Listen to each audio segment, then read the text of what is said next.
We're gonna do something a little different today, kids. I've done my fair share of complaining about The Last Jedi on this channel. If you know me, you know I was not a fan of that film. I hated pretty much everything about it from a story perspective. There's no question that it's beautifully shot and edited, and the music's superb and everything else is great. The production is flawless. It's just that story just doesn't rub me the right way. Didn't rub a lot of people the right way. Instead of dwelling even more on what went wrong, let's talk about how the people that love The Last Jedi and the people that hated it can come together, some sort of a marriage for this 9th and presumably final chapter to the Skywalker saga. If you follow a bunch of these nerdy Star Wars channels or a bunch of these bullshit channels that say, we know what's going on in Episode 9 and all the clickbait crap that goes along with that, you're maybe not going to like this. I myself am not what I would consider a hardcore Star Wars fan. In fact, if Episode 9 never came out, I would lose zero sleep on it. In fact, I'd almost prefer if it didn't come out the way that Disney's kind of handled this property. But it's going to happen. So I would like to see it end on a high note. Little backstory, I really like the original 3 films, and I hate the prequels. I saw them in theaters. I waited in line for like 10 hours to see the first one. The second one was worse. The third one was definitely a step up, but at that point the damage was already done. But we're kind of at that again for me with this new trilogy. I really did like Force Awakens. I understand it's just a soft reboot of A New Hope, but I thought that was appropriate for where we were at in the Star Wars world, and it definitely set up a lot of interesting ideas and concepts, JJ's mystery box mentality, that going into Episode 8 we would have something fresh and new.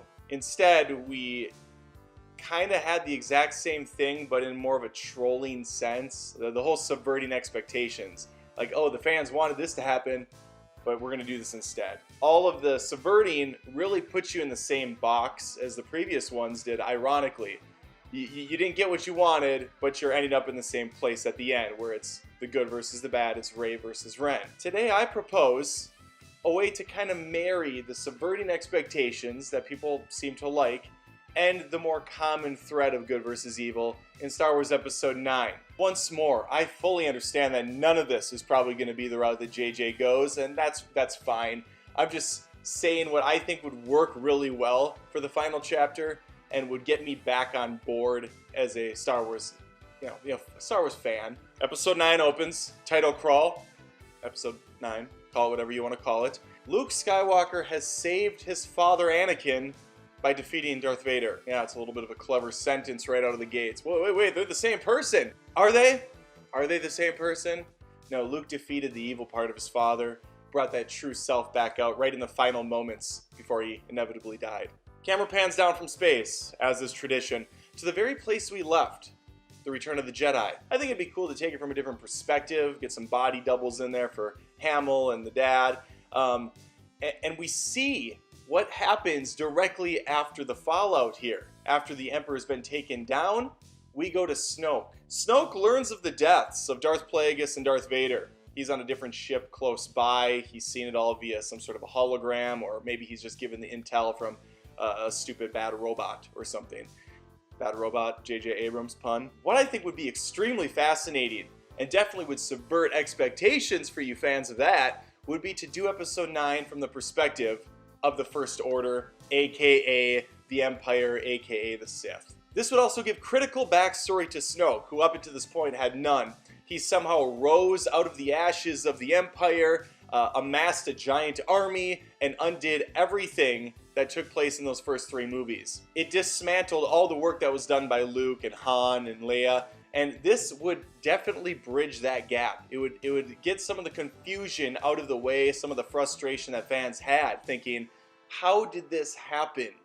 It doesn't matter how the original Emperor came to be, because it was already there. We're jumping into the middle of a war. But that war is over, so how did Snoke rise up? Well, it turns out, we find out in this, Snoke has always been there. He's the big boss, and he knew this was going to happen. He foresaw it. So when he hears this news, he's just kind of like, okay, well, let's move on with our plan. Then they head over to the Starkiller base that they've been constructing. It can be under construction. Because we have to remember, Return of the Jedi is, what, 30 years before the events of Force Awakens. So we have 30 years of ground to cover. this can be handled in a very fun way, a very exciting way. We can see glimpses as we jump through time quickly. We can get some epic montages. One thing Star Wars, the movies. Keep in mind, I'm just a moviegoer. I don't watch the cartoon, I don't read the novels and whatever other shit they put out that's, I'm not even sure it's canon anymore. But from the movie's point of view, they never did a good job of showing you exactly what the Empire was, exactly why they were bad. We always thought, okay, they're kind of this Nazi regime that's controlling people, but how? In this, we could see the First Order knocking down doors, pulling families out, capturing children, putting them into the First Order program, assimilating them to their way of thinking. We could get some great insight into that, and it would also bridge the Finn gap. I thought Finn in Force Awakens was by far the most interesting character, or he had the most potential. We have a soldier who's jumped out of the ranks and he's ready to fight for the good guys. I want to know what the hell happened with him when he was in there. I want to know what they did to him. And this would give us that insight from the perspective of the First Order. Another reason I know Disney would never do this is because Rey is obviously the star of this thing. The problem is I have no interest in her anymore.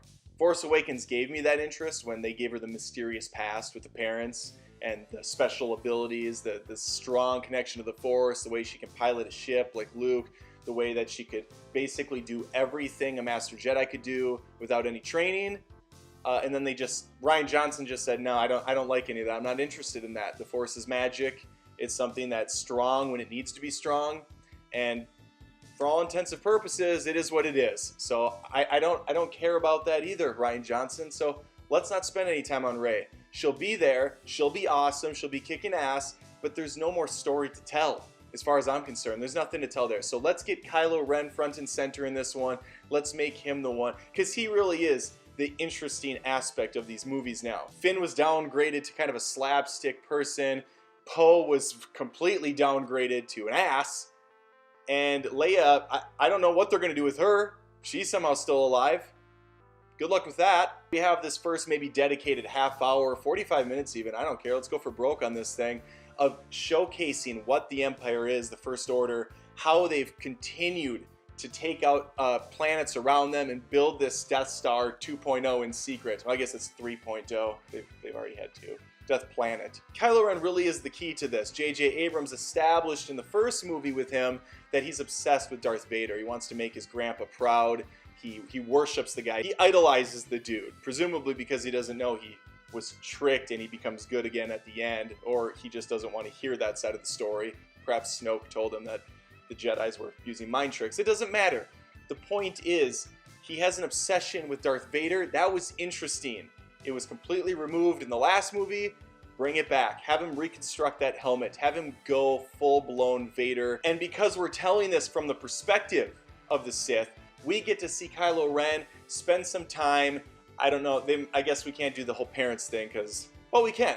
Han's and Harrison Ford's still alive, so maybe they can de-age his ass a little bit. Throw him in for a scene or two.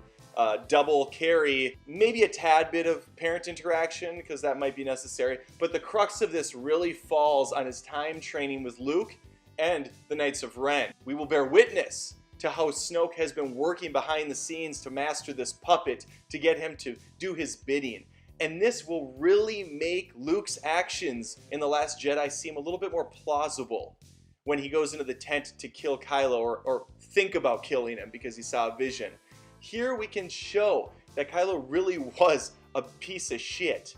He was doing bad things behind the scenes. He had his Knights of Ren going out and pillaging and plundering and murdering and doing all sorts of bad things.